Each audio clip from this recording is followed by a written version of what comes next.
Welcome back, gang. It's Deltia from Deltiasgaming.com and back with a video. July 28th, we're going to get the new PvP event, Whitestrakes, which was formerly Midyear Mayhem. This is going to be a guide for those people that want to know how to get active in PvP, take advantage of this event, what new bells and whistles you can get, and then if you can't stand PvP at all, because there's a lot of you out there that's the case, how to enjoy and make the most out of this event without getting nuked every 3 seconds. So stay tuned. I'm going to walk you A to Z what this is going to look like so you can be prepared on July 28th at 10 a.m. Eastern Standard. It's going to run for 2 weeks. Let's get started. Okay, so we have the post here on the Elder Scrolls Online website. I will link this in the description in case you're interested. Mayhem is back, July 28th, 10 a.m. to August 9th, 10 a.m. During this time, you can get a bunch of bonuses to Alliance points and XP gains while you're inside of PvP. What do you need to do to get this active? Well, of course, you gotta visit the Crown Score and acquire these details of the Whitestrake's Mayhem quest. Travel to Alliance War Faction's main gate in Cyrodiil, or using the Battleground camp outside of major cities. So what does this actually mean? I would highly recommend, if this is your first time doing this event, not to go into Cyrodiil. It takes a lot of time. The queues will be very high. You can come here, this Battle Master character right here. So I am in Glenumbra. When they say starter cities, like they're talking the very beginning places in the game. So Glenumbra for Daggerfall Covenant, Ebonheart Pack, Stone Falls. You have Davin's Watch here. And you can see just a little bit outside of the town here, the Gladiator's Quarter, so it has a sword and shield through it. And then if for some reason you're playing Aldemary Dominion, you got this one here, Gladiator's Quarter here. So you're going to come here, and there's going to be a little NPC right around here that you can activate and start this quest after you visit the Crown Store. So after you get this done, I would recommend doing the Battlegrounds. You're going to talk to this NPC, can't pronounce the name, and then you're going to complete the quest. Upon completing the quest, you're going to get this Scroll of Plenial's Ferocity in a Plenial Boon box. This is a guide on my website. I'll share it in a link in the description below if you want a detailed guide on this event. This is what it looks like, though. Then you're going to use this Plenial's Ferocity to start kicking off the double AP earned. You already might have these in your inventory. For me, I saved apparently 10 of them. This is what it looks like. So it's bound, it's a scroll, activating and gives you a 2-hour bonus. Something to note on this, it's going to be an inventory item. So it's not a tool. You're not going to find it in your tool. You're going to have it on your person. What I'd recommend doing, if I were you, is I would get this on your mouse wheel for consumables. Makes it a lot easier just to click it and use it if you have it on you. So you got that going, you got that active. Here's why you should participate and start. There's going to be new things to collect. There's going to be a new outfit style. There's going to be a new battle-scarred body and face marking. There's going to be a new Black Drake Clan Wrap arm pack. Here's what the new motif looks like, and it is absolutely gorgeous. It reminds me of the Daggerfall Covenant one. So you're going to get some chances to get those. And the Plenial's Boon boxes, here they are. So the Boon boxes here gives you a little bit list of what you can expect inside of them. The usual suspects, Tel Var, Cyrodiil repair kits, soul gems, alchemy ingredients, a lot of Alliance armor styles and motifs. Prismatic rune stones. If you don't know, this is endgame PvE and PvP. A Joko or a Jaco, however you say it. They go for about 50 to 60,000, so a ton of gold opportunity to make here. You can make a little Breton Terrier pet fragment. Everyone loves their pets. Transmute geodes. So if you're like me and have 100,000 gazillion builds that you play, this is very nice. Also, in addition, there's going to be item sets you can buy from the Golden Vendor. I'm going to explain that a little bit later. And we have event tickets. So 2 tickets from First Cyrodiil or Battleground Repeatable and 1 from Imperial City. So you can earn up to 39 event tickets, 3 a day, and you can't hold more than 12 at a time. So how do you know if you have 12 or more? You come in here to your currency tab and you can see 8. So you can spend them at various vendors, mainly if you want to get that pet and some other materials. So you can use those tickets to collect some new things and stay active in the event. This is a new one, Daggerfall Paladin Costume Fragment. Talks about the Soulfire Dragon pet, but we already collected that. New, the armor style pages, the battle-scarred body and face markings, and bags of veteran glory. These items give you a guaranteed drop of the previous Whitestrakes rewards. So if you have missed out before, you can get some of that stuff. Keep in mind, you can only hold 1 bag at a time. And one that's really useful, actually, is Companion Guild commendations for Fighters Guild, Mages Guild, and Undaunted. That's kind of a pain to level those up on each companion. So if you have some just extra laying around, you're not really interested in those rewards, consider dropping them on your companion to level them up. But you're probably going to prioritize this Daggerfall Paladin costume, and here it is. Very pink, but it looks pretty cool, very Daggerfall. Now, scrolling back up to the Perennial Boombox. So this is gonna break down what do you do activity-wise actually to take advantage of this event. So remember, Battlegrounds in Cyrodiil, you can do a couple of those and get 2 tickets. But you're gonna have to do Imperial City daily quest as well. People can't stand going down there and getting ganked. So let me break this down, assuming you know nothing about ESO PvP and how to take advantage of this if you're brand new or don't want to actually PvP, or if you do. Okay, so for Battleground, you're going to do initial Battleground Quest, which will unlock a repeatable and/or daily quest, variety of different ways, so earning medal points in Battlegrounds. So Battlegrounds is very easy to do. The longer you play, the higher your quote-unquote MMR goes, and becomes a little bit more painful. For the beginner, it shouldn't be too bad for you. So you come to that main area where you got the Perennials scroll, and then you just talk to this guy, complete an intro quest, and you can do the daily quest here. So don't know, come to Battleground and do solo random Battleground. That's a lot easier than team, because if you do a group one, you're probably gonna get sweated down by someone like me and their buddies that have been playing 100,000 hours on their 17th Hot Pocket. Let's talk about Cyrodiil next. So you hit the L key on PC, Alliance War. When this goes live, there'll be a bunch of different servers. I'd highly recommend, if you can't stand PvP, do standard no CP. All the proc sets add up to a whopping amount of damage, especially Calorian 1-bar builds and Dragonites and permanent corrosive. It's not a whole lot of fun. So probably seek out a campaign if you're adverse to PvP and you just want to get the tickets done that's no CP. Highly, highly recommend that. So I'm going to jump in here and show you what there is to do for the daily quest. Okay, we're inside of Cyrodiil, and at each little location, you're gonna have these boards over here, Bounty Mission Board. First time in Cyrodiil, you'll have an introductory quest. You can do it, kind of tells you the basics of Cyrodiil, and then you're gonna have all these little vendors that light up and you can pick these daily quests. Here's a look at what they are, just in case you're unaware. So you have capture 3 keeps, capture a specific keep, capture a resource, kill specific players, scout, and then Elder Scrolls. The easiest one to do typically is kill enemy players. What you can do is type into zone chat or share with your buddy and abandon kill wardens, because there's probably 5 people out there playing a warden, so you want to kill any players. Very easy to get. Also, with the capture different lumber mills and resources and scouting missions. You can see typically they put them clear across the map on the opposite side of your faction. But you might have a friend that has one right down here that's very easy to take. Especially if you're playing on a dead server, consider grouping up with other people and trying to figure out which one you can complete the quickest if your goal is just to get the event tickets and not really fight. Also, the Elder Scroll one, very, very hard to get. The take 3 keeps is pretty good if you're playing in an active campaign, but really I would focus on the scouting and taking specific resources that you can do on a dead campaign and completely avoid fighting if you can't stand that, which I don't know why you would. Now, going to the guide on my website, I will link this in the description. It has a lot more details on the specifics of doing this.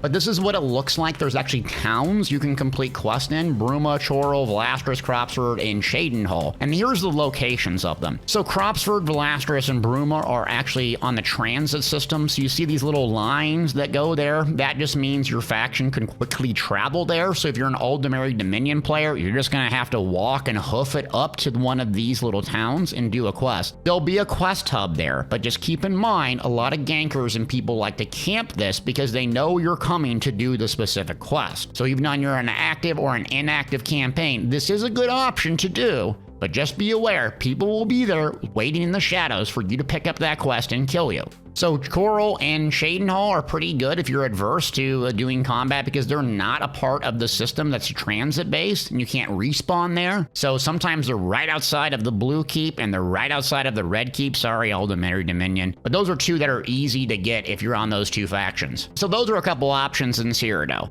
You can always just go fight it out, duke it out, and you'll complete these very, very easy. Or if you're adverse to PvP, I would work on the scouting missions or doing a quest just to get your ticket complete. And now everyone's gonna have to come to Imperial City, so this is kind of controversial again.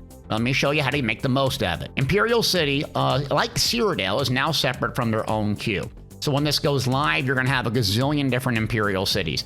The meta strategy is pretty much that one faction dominates one Imperial City, and then another faction dominates another and another. Usually that's how it goes, because people just log in, they don't really want to fight, they just want to get their quest done, okay? So at the very first day, it's probably going to be action-packed, and you're going to get nuked if you don't know what you're doing. If that's you, I'd go to no CP Imperial City. Same thing with Cyrodiil, you're not going to get all the crazy sweaty proc sets and instantly one-shot immediately and blown up by dark convergence over and over. So if you're super adverse to PvP, I'd come here. So you just queue it up, and it'll pop up, hey, we're ready to go, and then we'll go inside that instance of Imperial City. Okay, we're inside Imperial City. So if you don't know, Imperial City, own instance, PvP zone, you can kill NPCs and or players and take their Tel Var.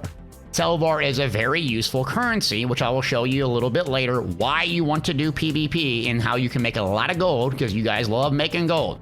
First up, you have the bounty mission board, similar to one in Cyrodiil, where you can pick up, so if you get kill enemy players while you're down here, you can turn it in here. And you're gonna have ladders that go up to the districts. This is where the quests are, okay? Some of the most common ones that people go is Elven Garden. The reason why, if you don't know, there's monster helms down here. And there's one that's very good called Zol the Ever Wakeful, and I'll show you this in a second. So PvP here, we go to Imperial City, and there's monster helms in each one of these top arena districts. So people often try to farm this Zol the Ever Wakeful. You'll see these flags here, similar to Outpost in Cyrodiil. They're going to give you a bonus to that Tel Var. It's also going to give you a very important buff. You're going to want to take advantage of this buff if you're new to PvP, called Continuous Attack. You can get it straight away, just 1 point in here, by just doing the introduction request and have level 3 in here. It's also going to give you Major Gallop, so you probably already have this to go faster anyways. So if you're really adverse, you can just get a group, go take this resource, and it'll pump up your stats pretty good. Now, as soon as you come in here, what do? You go to this little guy here and grab the quest. So we got the quest. You can check here. It's a repeatable destroy 4 ballista. So you just drop down here. Just realize when you drop down, there's going to be scumbags like me trying to hunt you down and blow you up and destroy you. But you can see all you got to do is light up 4. Typically, people are going to try to do is take your Tel Var. But if you don't have any on you because you're dying all the time, it will be actually quite easy to complete this quest. Now, once you got the quest complete, you can go back into the sewers, which takes a long time. You can die and respawn, which is pretty easy, but you lose all your Tel Var. Or you can do a really simple trick that all the sweat lords do, which is queue into a dead Cyrodiil.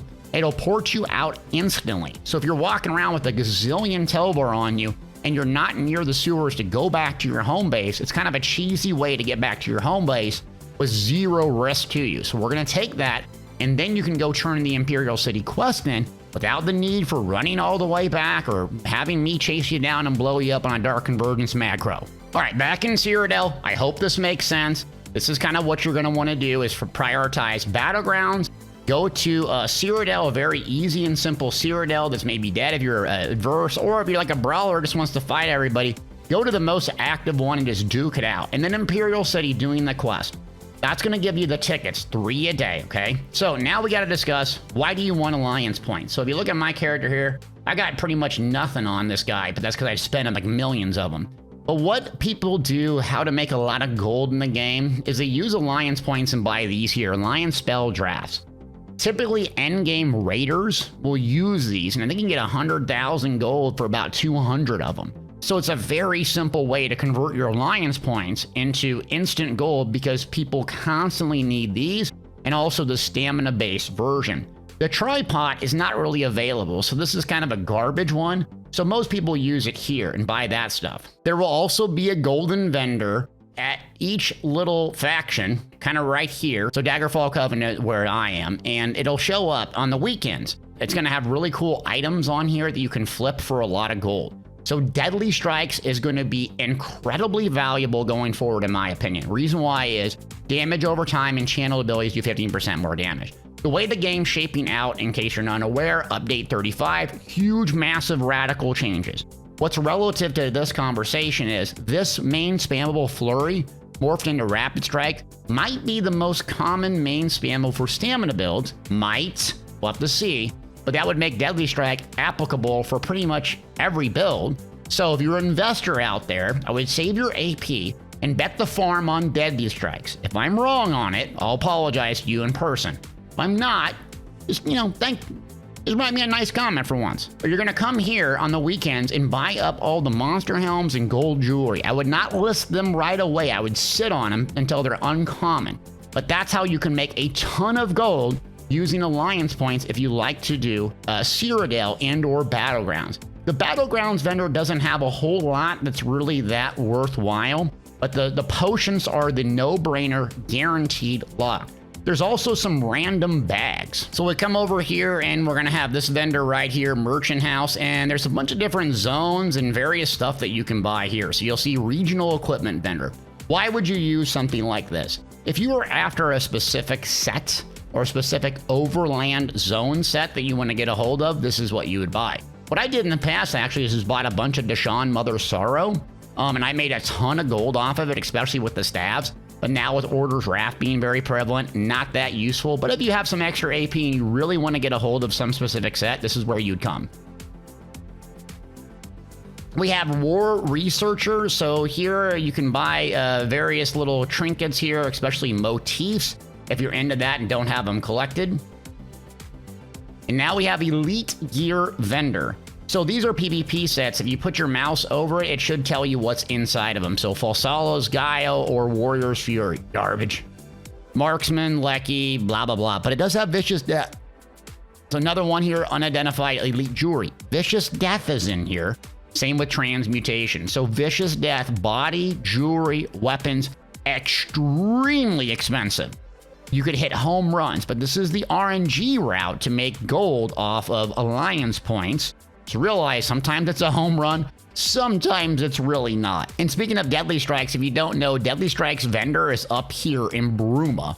So if it's not on the golden vendor, you just want to take a chance on the random items, you can come up here to Bruma. And then we have some other little enchantment runes. You're not going to be really profitable here making those. But there is one rune that's very profitable, and that's using Tel Var, which we've already talked about. Let's jump back into Imperial City and show you how to be rich. All right, down in Imperial City. So Tel Var in Imperial City, talked about it a little bit. It could be its own 3,500-minute video, so I'll skip ahead to the too long didn't read most important part. You come to the south, the opposite of where the ladders are, okay? And you have all these various different vendors. The easiest and simple to make a lot of gold is Tel Var General Merchant. This right here, Hajeko, Rakora, Kuta. This is what you're gonna wanna use and or buy with 5,000 Tel Var. You can sell this and flip it for probably around 50,000. I don't know, I'm not in the market that much, but this right here is not RNG based. It's very, very lucrative and the demand is always high. Yes, inflation's hitting ESO too, but this one here is a no-brainer. And then you have Berserker's Arm Crops. I actually got this, but this will bind to you, so not very good. You have some other ones. This is actually the Dreadguard, the outfit I always use on this character right here. It looks so juice. You can actually buy that outright or use it for RNG bags.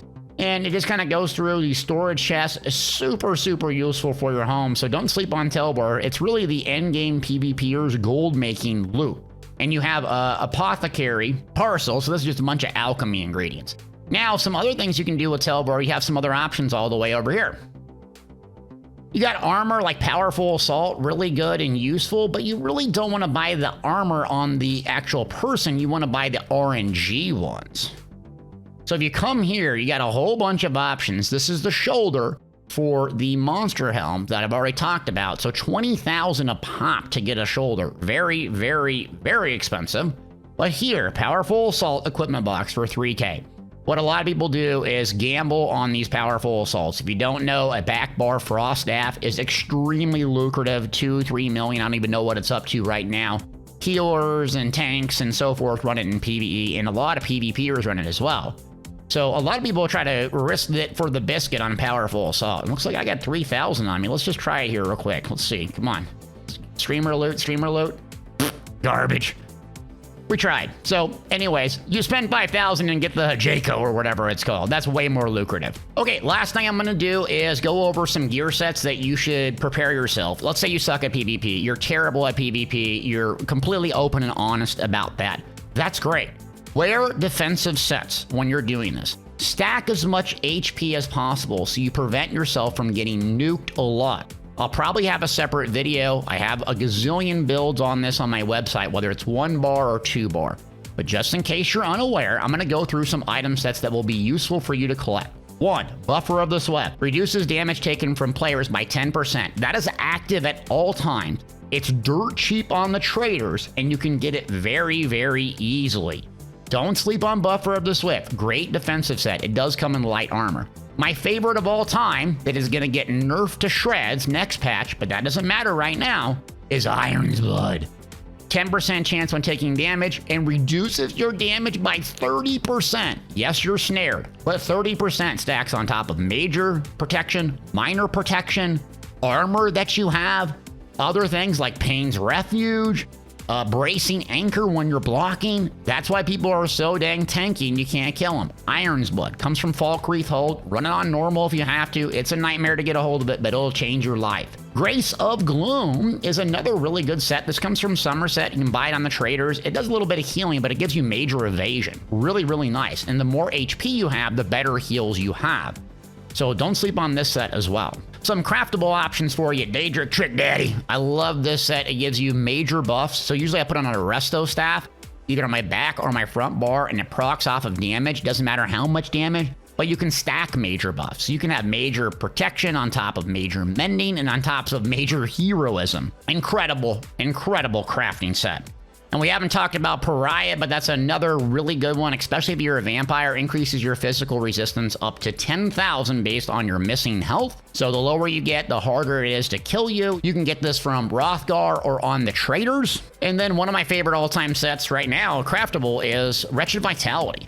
So this gives you just infinite resource sustain, really, when you do a major or a minor buff or a major or minor debuff, which is basically cast your armor ability, and typically you get a major and minor buff with almost everything. You can actually cheese this and put it on your back bar and use Sigic Order Race Against Time. Gives you major and minor buff, so major expedition and minor force, so that'll keep it procced at all times. That's what I usually use. And so that's what I go with, is pretty much for beginners. I tell you 2 defensive sets, maybe 1 resource sustain, maybe 1 really defensive. So pair Wretched Vitality with Pariah, and then do a monster helm. A million different monster helms out there. Engine Guardian, Magma Incarnate, Malabeth. There's too many to name. But that will give you a good starting point. Remember, your goal in PvP when you first start is not to be a 1vx god, just to have a good time and not get nuked in 3 seconds. Then start taking the training wheels off as you start to learn. If you want more guidance on this, how this looks, leave me a comment in the description below, and I'll crank out a video next week. But this should give you a rough idea of what to do, how to do it when this event launches July 28th. Go to twitch.tv/Deltiasgaming. You know your boy's going to be streaming it. We're going to be nuking people. I'm sorry if you're all the Merry Dominion ahead of time. Thanks for watching.